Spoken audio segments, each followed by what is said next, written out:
would love to get this going. Thank you all very much for being here. My name is Melissa Gullotti, and I am part of the PR team at the Harris Hill Ski Jump. And there's a lot of you on here that I've worked with in the past, so I'm really happy to be back doing ski jump work. We're doing a Zoom press conference today about Harris Hill, the only Olympic-sized ski jump in New England, and most likely the only one that's situated in the middle of a field. I will be your host today. And typically this weekend, we would be kicking off our weekend of ski jumping in Brattleboro at Harris Hill, but as safety is the utmost importance to our athletes, to our staff, and to our fans, and with the current state of COVID, we felt it was best to postpone this year's event. However, it does give us a great opportunity to promote that in 1 year from this upcoming weekend, we'll be celebrating our 100th year of Harris Hill Ski Jump. I can't believe it, but it's very exciting. And so this afternoon, we're going to show you a quick intro video, and then we will announce a year-long project to celebrate the 100th. And we'll just finish up with a quick Q&A with our panelists. I'd like to welcome our panelists for you today. And we have our two on-air in-person event commentators. First is Peter Graves, and he has been an Olympic and World Cup skiing commentator for 30 years, including 11 Olympic Games. And it's so great to have him as one of our co-hosts of the Harris Hill Ski Jump. And then the other Peter Fishcase, locally we all call him Fish. He is a New England radio personality and also the owner of Fish Hook Communications. And the two of them for years have been serving as our hosts of Harris Hill Ski Jump. And then we also have Liz Richards, who is Harris Hill Ski Jump co-chair. And all of them will be available to chat after our announcements that we make. Without listening to me much further, we'd love to show you a quick 2-minute video that gets you better acclimated with the 100th and a little bit about our history of Harris Hill Ski Jump. And then we'll return and just talk a little bit more about our announcements, and then we'll open it up for questions. So we can roll the video. On the hook. Beautiful ride.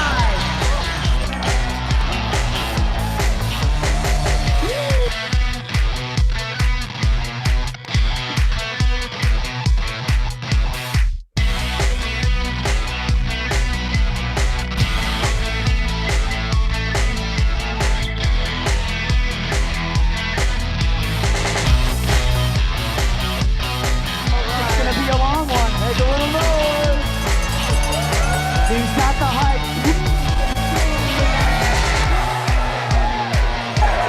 Welcome to Brattleboro.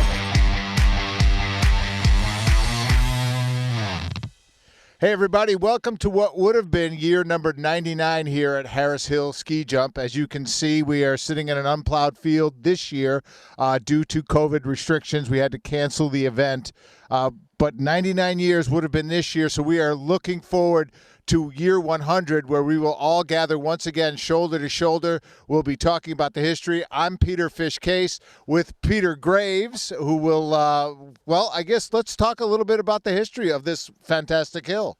You know, every year I get goosebumps when I'm here. This is, historically, this is one of the oldest tournaments in the world. It started when the hill was built in 1922, Pete. We had a national championship just 1 year later in 1923. If you look over the list of people that have won here, the list is incomparable. It's been athletes and great athletes from all around the world. So it is tremendous. And the longevity, the organizing committee, the athletes that still flock here. I mean, this is something else. We've had Olympic trials, 9 national championships on this hill. It is really amazing. Yeah, we are looking forward to year 100. And as Peter alluded, in 1922, when they started jumping here, there have been plenty of stories to be told, and all year long we will be celebrating those stories with the Harris Hill Story Project. And we are looking forward to year 100 right here at the Harris Hill Ski Jump in Brattleboro, Vermont. Awesome. Thank you. I hope you like that video. The first thing that comes to my mind when I see that video is, did you see them jumping through the hoop of fire? That is so cool. I don't know if we could ever get back to that, but boy, that would be really fun for the 100th. Liz might have something to say about that one. I think it comes down to insurance. Yeah. So, I mean, we're so excited about the 100th. And again, you know, unfortunately, we're not able to have our event this year, but it gives us, again, that opportunity to kick things off for, you know, over the next year. I know Peter Graves would like to just talk a little bit more about the history of Harris Hill and how it ties into the sport in general. You know, particularly when you talk about Fred Harris, you really talk about one of the fundamental people that was involved in the promotion of American skiing. I did a little research, and Fred, when he was a young boy, his dad took him up to Montreal to the Winter Carnival. 1908 was the year, and they had it on Mount Royal in Montreal, and thousands of people were there. They had alpine, they had ski jumping.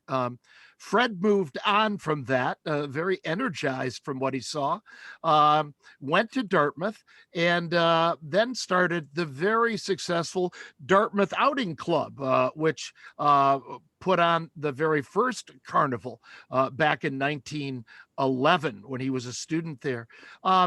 We come into the picture 1922, as we talked about in the opening, and for so many years, for 100 years, this tradition continues. We talked about some of the athletes that have been here over the years, but I look back and, you know, you had world champion Birger Ruud of Norway, who won in 1938. You had the incredible story of the Tokel brothers, Art Tokel winning here on Harris Hill. His brother Torger Tokel, they were both landed immigrants from Norway. Torger Tokel won here in 40, 41, and 42. And then he goes on and joins for his new native land, the America, the 10th Mountain Division, during the last days of World War II on Riva Ridge. Torger Tokel was killed. And, you know, we've had local jumpers that have made their mark. We've had jumpers from just a host of countries. So the history is rich. I think in the world of sport, there aren't many traditions that go back 100 years. And Brattleboro just celebrates this in a most impressive way. So really happy to be with you. Fish, I even looked and found out that the first loudspeaker used was back in 1935. Of course, we weren't born then, but they first started yakking to the crowd then. I also found out that in 1951, I believe, the largest single crowd in a day, 10,000 people, 168 jumpers. Isn't that extraordinary? I could go on and on. If you have some history questions for me, ask it in the Q&A. Very excited to be part of this. And thanks to all of you for what you do for Harris Hill. Excellent. Thank you so much. I do have one question for you, though.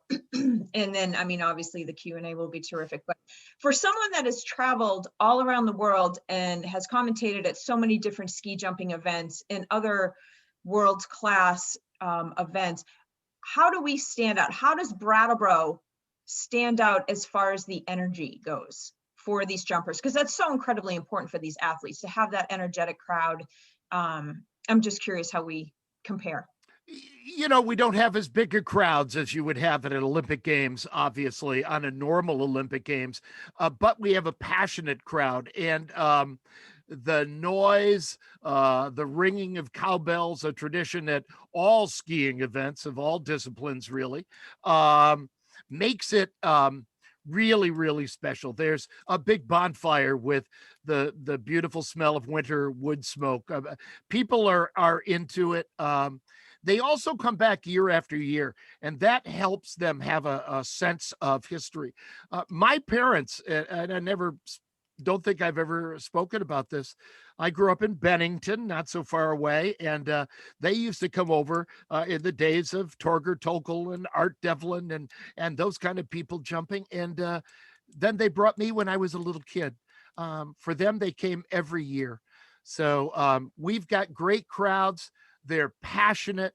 They cheer for everybody. There's no bias, So I mean, they cheer for a kid at Brattleboro as much as they do an athlete from Austria or Slovenia, and I think that's really cool. Very cool. I do too. I think, yeah, the energy is really something else. And to have all these athletes in our tiny little town is really special. Yeah. And that's actually, it's a great segue because there's so many different stories. Like you said, we've got 100 years worth of history, and there's really great stories from people that from all walks of life. So Peter Case, Fish, why don't you tell us a little bit about this kickoff project that we are about to embark on? So with the additional downtime that we have, thank you, COVID, we have kind of launched into the Harris Hill Story Project, and that will comprise of all the things that Peter Graves mentioned, all those stories of the 10th Mountain Division, and drilling into that and what that looked like, and attaching them back to our hill, and all those hundreds and hundreds of stories. We won't be able to get to all of them, which is the part of this that really makes me sad, because there are so many stories out there. And I'm a storyteller by nature. I coach storytelling. I coach a class for story-based marketing. So getting into and drilling into the finer details that really make this such a special event, something that I have been coming to faithfully since the 80s, right up until the point where I believe it was Liz Richards who asked me to do some announcing on the side of the hill. I mean, I love the event. I love watching it. And I asked her jokingly and seriously, is it just because you couldn't find anybody else with less knowledge of actual physical ski jumping? But it's just about connecting with the crowd and being able to tell those stories within the day. And so I've sat with many announcers over the years. Peter Graves, one of my more favorites to work with, and we talk about the history and we tell those stories at the event. So I am really looking forward to drilling into the Harris Hill Ski Project and talking to some of these folks and getting those stories and getting them told and getting them out there, and really just enriching 100-year history of what Harris Hill is all about. That's great. And so with that, though, you just produced the very first story for the Harris Hill Storytelling Project. It's true. It's, I had the opportunity. I remember one of my favorite years of coming was the year, of course, Eddie the Eagle jumped. And I just on a whim reached out to him. He got right back to me and said he would love to do the interview. We connected via Zoom, and I had asked him, I knew it was a stretch ask. I mean, at that point in time when he jumped at Harris Hill, he was jumping so many mountains, little hills, big hills, just to kind of keep his chops and try to make another Olympic game and keep that legacy alive and that grit and determination. And but he did. He remembered. He had a quick story to tell. But we just talked about the overall energy of a ski jumper and what it takes. And but he did remember our town. He still has the posters, and I think we have that all uploaded to our YouTube channel, and that you can watch that there as well. There'll be a longer form interview that we will release as well that will include, because it was such a great conversation. And honestly, I don't know that you'll meet a nicer guy than Eddie Edwards. So we're looking forward to that and more as we roll through what would have been the 99th year, but we'll celebrate it just as hard as we would have if we were still standing shoulder to shoulder. Absolutely. No, I think that story is a great one to kick things off. We now have a YouTube channel for Harris Hill Ski Jump. And so after this press conference, I'll send out an email to everyone so you can link and watch that story. And we also have a media Dropbox that is populated with that to be able to use for download, as well as the video that we showed you earlier that will be available for editorial use too. Now, Liz Richards, who is one of our co-directors for Harris Hill. How long have you been part of the committee, Liz? Oh dear, I want to say over 15 years. I don't know, seems it's a long time. But it's a lot of fun. It's a lot of fun. We have a great group of it's an all volunteer committee. And for the most part, many people have been with us a long time. We even have one committee member who drives up from Connecticut to attend meetings because he just loves it. And yes, Fish, I did ask you to come and be an announcer. You know what? You are now a fan favorite. You're great. And the nice thing is there's never any dead downtime with you at the mic. We keep everything rolling, and so that's fun. But to get back to my involvement, it's been fun. It's been a great ride. I'm mainly involved in the fundraising, the sponsorship, the fundraising, and believe me, it's an easy event to raise money for, because everybody's happy. Everybody has a good time. You're right, Peter Graves. People come every year. I remember coming as a little girl. Same thing with my parents, where cars were parked all up and down Western Avenue and all down the Cedar Street, Spruce Street. And it was something you came to every year. It was a real town tradition, and it still is. It's an iconic winter event for Brattleboro, Southern, for the whole state. So we're proud. We're proud that we've kept the tradition going, and hope to keep it going many more years. We Well, just that's have some young blood on the committee, I think. yep. Yeah, no, for sure. And I think that it really is such a great tradition. And again, the 100 years will be great. We are working on planning all the details around that weekend. So those are, obviously forthcoming. We do have a bit of time there, but lots of ideas are kicking around. So really, we've talked a lot today. Would love to turn it over to the media and answer some questions that they may have, so we can, make sure that we are answering what we need to. Of course, we'll be available all year long, and we'll be announcing more details around the 100th as we continue through the year and lead up to February. But let's open it up for some questions.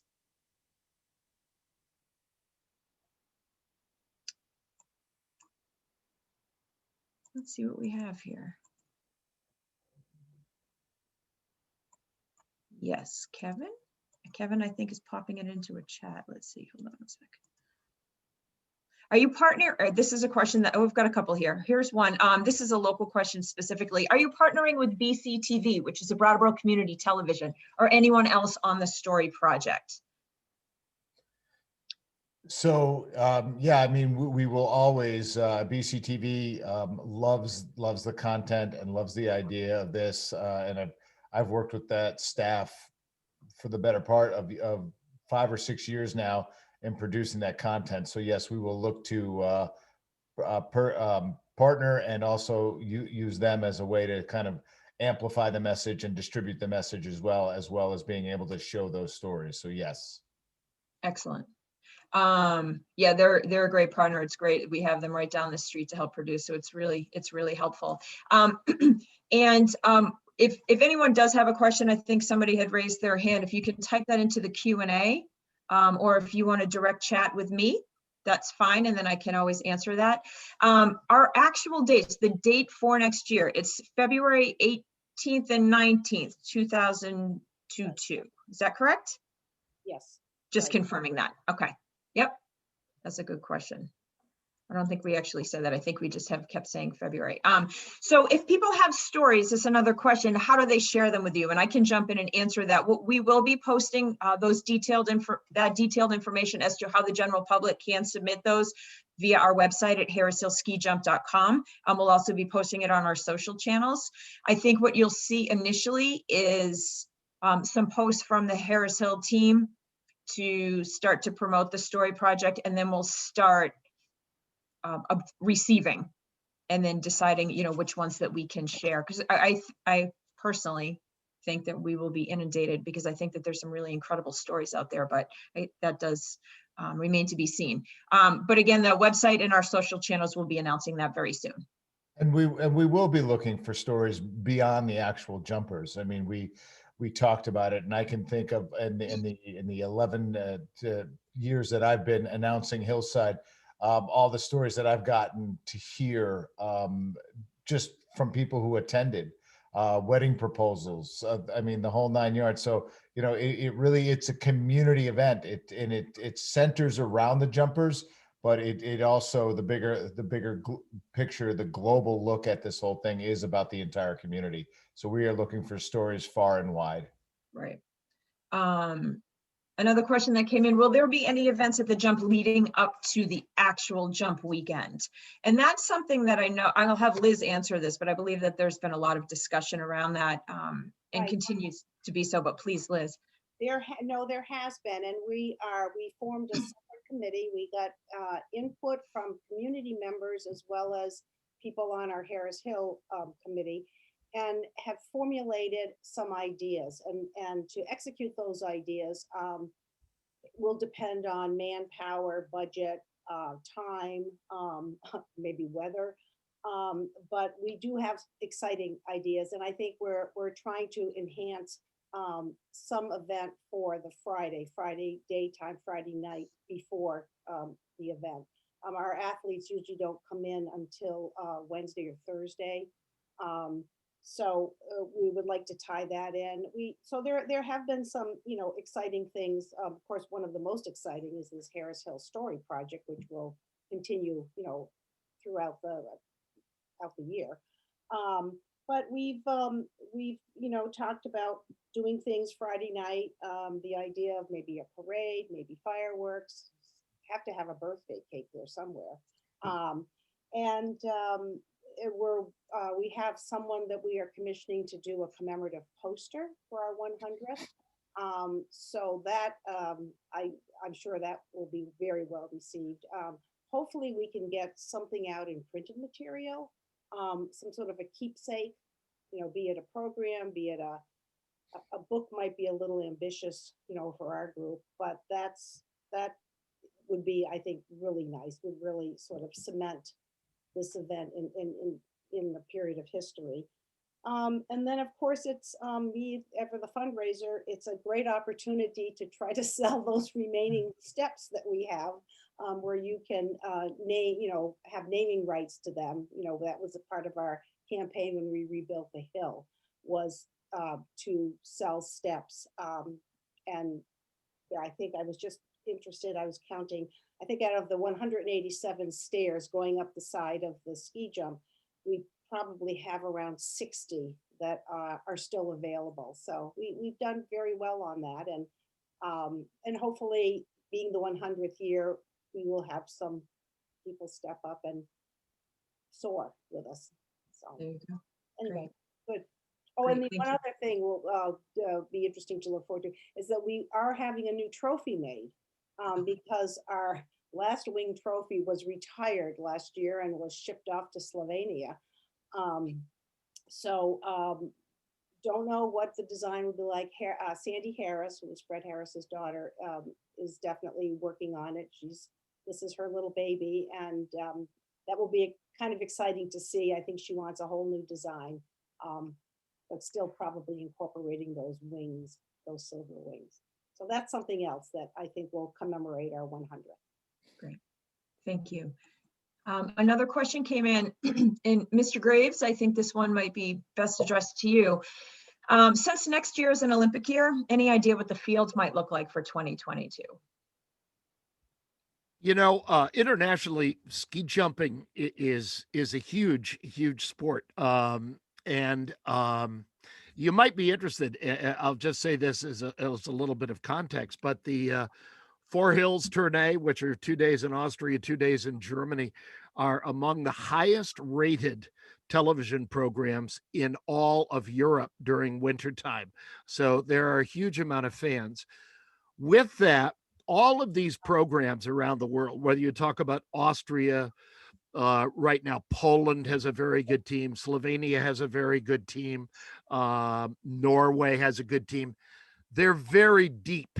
They have a lot of athletes jumping that are on the national team at different levels. They may be juniors. They may be the fifth category under 23, or there may be senior athletes who did not make the Olympic team. So while it goes on at the same time as Beijing, I think honestly, we can draw a really outstanding field, and it won't bother the tournament in any way.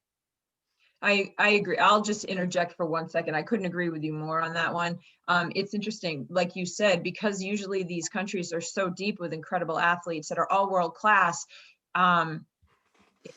it's tight to make the Olympic team, and they only take a few athletes. So all of those other athletes are going to be looking for a wonderful opportunity. And we think that Harris Hill will be right in that mix. Yeah, and I might add one other thing too, since I do travel a lot, and I have been at ski jumping events around the world. It's always struck me as something that's a great source of pride when I say, "Oh, Brattleboro. Oh, I know Brattleboro.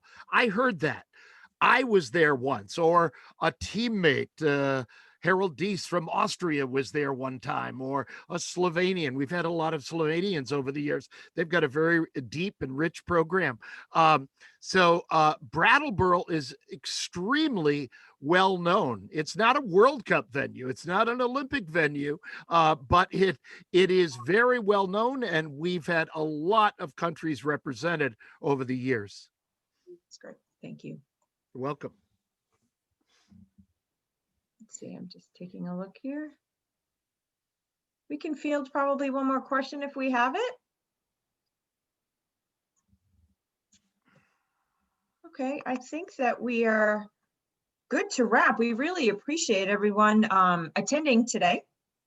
And thank you to all of our panelists and to our producer behind the scenes. And then obviously, of course, to our media friends here today.